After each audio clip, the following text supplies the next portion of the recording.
relação à concentração é que é um músculo a ser treinado. Quando a gente começa a malhar, né, o nosso músculo ele não aguenta muita coisa.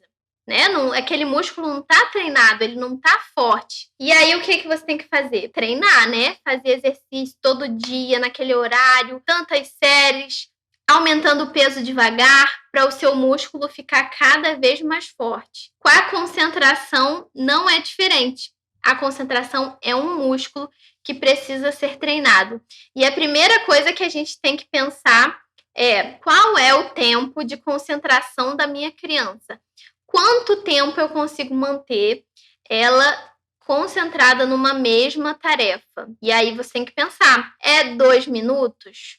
É 1 minuto? E aí você vai, de verdade, cronometrar quanto tempo seu filho fica ali. E aí, quando você identificar esse tempo, 2 minutos, beleza, eu vou pegar atividades que eu consiga realizar em 2 minutos. E esse é o tempo de concentração, é o músculo do meu filho que está bem pouquinho trabalhado, mas que ele aguenta 2 minutos. E aí a gente começa a treinar para ir aumentando gradativamente esse tempo. Então, se ele consegue 2 minutos, vamos trabalhar muito bem esses 2 minutos, aproveitar muito bem esses 2 minutos. Daqui a pouco, eu já começo a aumentar um pouquinho.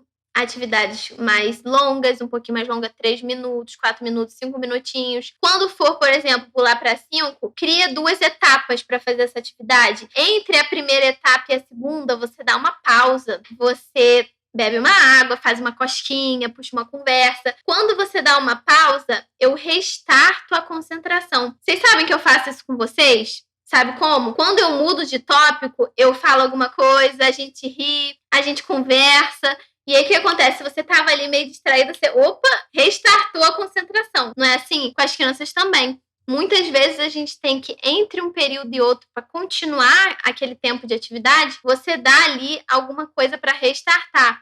Dá uma pausa, faz uma cosquinha, né? Faz uma brincadeira, ri, deixa a criança comentar sobre alguma coisa, depois retoma. Muitas vezes é o tempo que a criança precisa para retomar.